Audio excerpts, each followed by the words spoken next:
నరేంద్ర మోడీకి నైజీరియాకి సంబంధించినటువంటి అత్యున్నత పురస్కారం, అక్కడ 2వ జాతీయ అవార్డు ఇచ్చిరు. ఆయనకు సంబంధించి ఎలిజబెత్ తర్వాత నరేంద్ర మోడీకి, అదే నరేంద్ర మోడీది వచ్చింది కాబట్టి నరేంద్ర మోడీ ఒక కీలకమైనటువంటి కామెంట్ చేశారు. అసలు మిగిలిన రాజకీయాలు పక్కన పెడితే 2002 గోధ్రాలో జరిగినటువంటి అల్లర్లకు సంబంధించినటువంటి అంశంలో ఈ రోజుకు కూడా గోధ్రా అల్లర్లను బూచిగా చూపెట్టి రాజకీయాలు చేసేటువంటి వాళ్ళు సబర్మతి అనేటువంటి ఒక సినిమా వస్తుంది.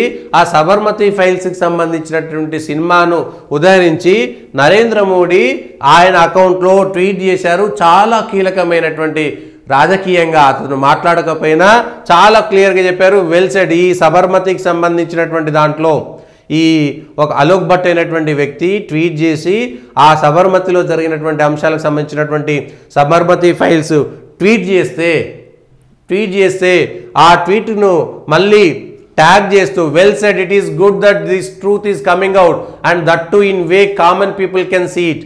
A fake narrative can persist only for a limited period of time. Eventually the facts will always come out. నిజాలు అంటే తప్పుడు ప్రచారం కొద్ది రోజుల పాటు ప్రచారం జరగవచ్చు, కానీ నిజాలు బయటకు వస్తుంటే ప్రజలందరికీ తెలుస్తాయనేటువంటి విషయాన్ని స్పష్టంగా చెప్పారు.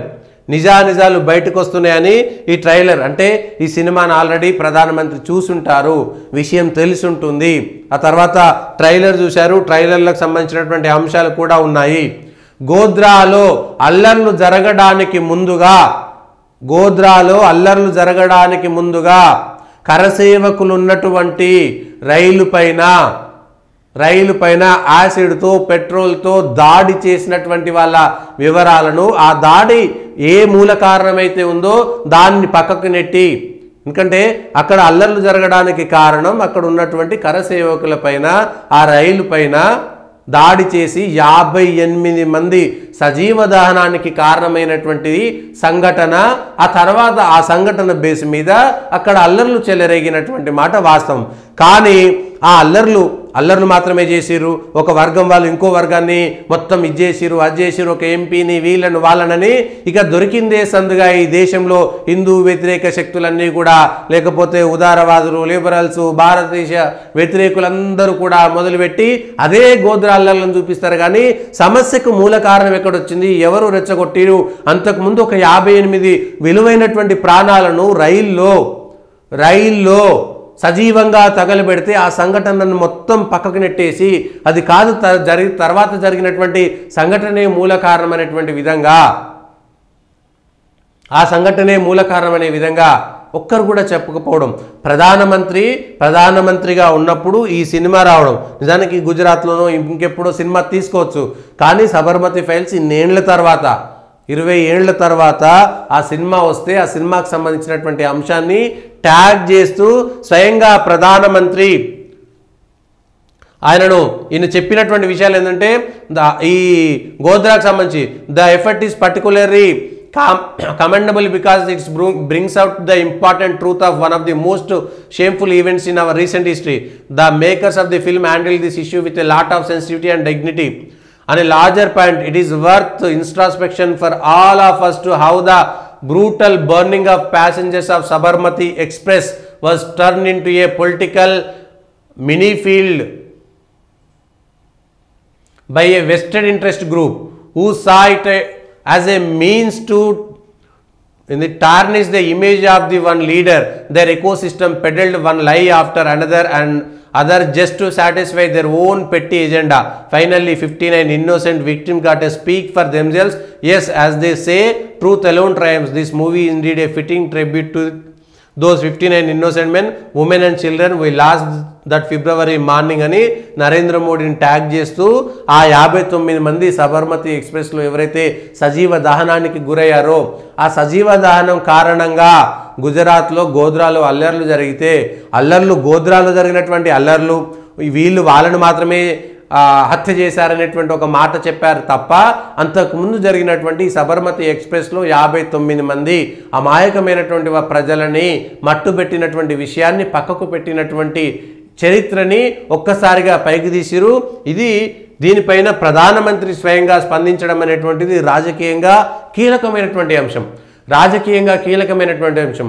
ఏ గోద్రా అయితే ఇప్పటికీ చర్చకు జరుగుతుందో, ఏ గోద్రా అయితే 22 ఏళ్ల తర్వాత కూడా చర్చకు వస్తుందో, ఆ చరిత్రలో ఉన్నటువంటి కొన్ని నగ్న సత్యాలు ఈ సినిమా ద్వారా బయటకు వస్తున్నటువంటి విషయాన్ని, ఎందుకంటే నిన్న మొన్న జితేందర్ రెడ్డి సినిమా కూడా సినిమా ఇండస్ట్రీలో కేవలం నక్సలైట్లు గొప్పవాళ్ళు, నక్సలైట్లు దేశభక్తులు, నక్సలైట్లను పొగుడుతూ వాళ్ళ మీద సినిమాలు తీస్తేనేమో గొప్పగా చెప్పుకునేటువంటి సినిమా ఇండస్ట్రీ జితేందర్ రెడ్డి అనేటువంటి ఒక దేశభక్తుడు, ఒక ఏబీపీ లీడరు, ఆయన మీద నక్సలైట్లు అతి దారుణంగా కిరాతకంగా దాడి చేసి గ్రామాల్లో నక్సలైట్లు వాళ్ళ సిద్ధాంతం పేరిట ఎవరిని పడితే వాళ్ళను చంపడం ఒక ఆనవాయితీగా వస్తున్నటువంటి నేపథ్యంలో దేశ వ్యతిరేక సిద్ధాంతాలను పుణికిపుచ్చుకున్నటువంటి ఆ నక్సలైట్ల సిద్ధాంతాన్ని పొగుడుతూ ఈ దేశంలో సినిమాలు వచ్చినాయి, చంపడాన్ని సమర్థించినాయి.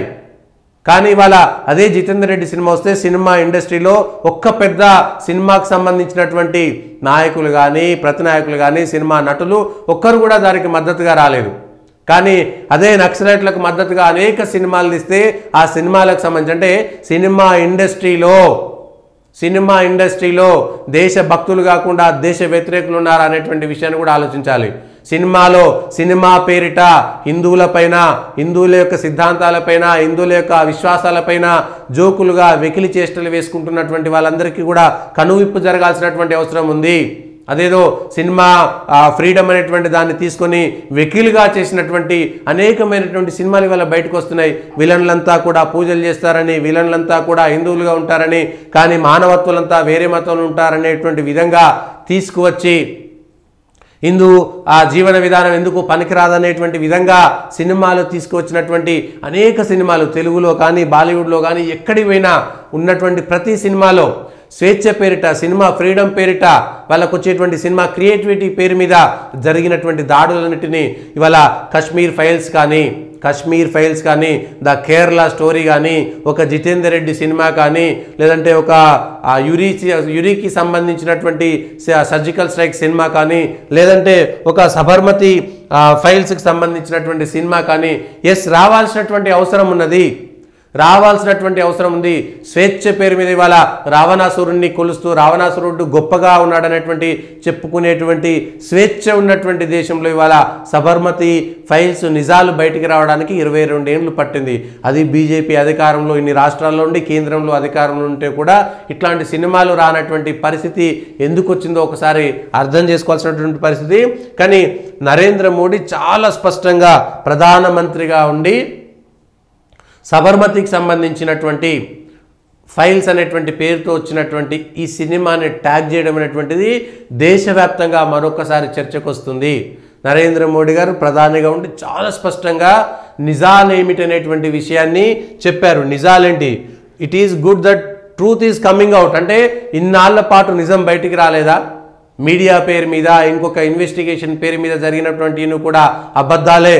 ఎందుకంటే సిరీస్ వచ్చినాయి గోద్రా అల్లర్ల మీద ఈ దేశంలో, ప్రపంచంలో, ఆఖరికి మొన్న BBC డాక్యుమెంటరీ లాంటిది కూడా తీసుకువచ్చి కేవలం గోద్రాలో సబర్మతి ఎక్స్ప్రెస్ తర్వాత జరిగినటువంటి వారి అల్లర్లను మాత్రమే చూస్తున్నారు. కానీ 59 మంది కరసేవకులు, అమాయకమైనటువంటి ప్రజలు, చిన్నపిల్లలని యాసిడ్ పోసి మళ్ళా బ్రతుకున్నారో లేదో అనేటువంటి విధంగా చెక్ చేసినటువంటి విధానాన్ని, అట్లాంటి హత్యలని మాత్రం ఎవరూ చూపించలేదు. దానికి కారణమైన విషయాన్ని చెప్పలేదు. కరసేవకులు అయోధ్యలో రామ మందిరం కట్టాలని చెప్పితే వాళ్ళ మీదికి పొయ్యి చేసినటువంటి ఈ అంశాన్ని ఏ విధంగా మనం చూడాలి? ఆ విధంగా నిజం బయటకు వస్తుంది. ఇది సాధారణ ప్రజలు కూడా చూడబోతున్నారు. సాధారణ ప్రజలకు కూడా తెలియబోతుంది ఆ నిజము. Fake narrative can persist only for a limited period of time. అంటే 22 సంవత్సరాల పాటు తర్వాత 2 అటు ఇటు వచ్చినాయి. కానీ ఒక సినిమా రూపంలో, ఎందుకంటే సినిమాకు సంబంధించినటువంటి ప్రభావం చాలా పెద్దగా ఉంటుంది. ఇవాళ అనేక భాషల్లోకి వెంటనే తర్జుమా చేసుకోవచ్చు, అనేక భాషల్లో వెళ్తుంది. అసలు గోద్రాలో జరిగిందేంటి, నిజమేమిటి, సబర్మతి ఎక్స్ప్రెస్లో జరిగిందేంటి, కరసేవకులను సజీవ దహనం చేసినటువంటి ముష్కర్లు ఎవరు, ఆ ముష్కర్ల వెనుక ఉన్నటువంటి వాళ్ళు ఎవరు, మరి ఆ ముష్కర్లు చంపేస్తే ఏం చేయాలి, అవతల వాళ్ళ కోపం రావద్దా వద్దా అనేటువంటి అంశం కూడా. అదే మణిపూర్లో కూడా అల్లర్లు జరుగుతున్నాయి.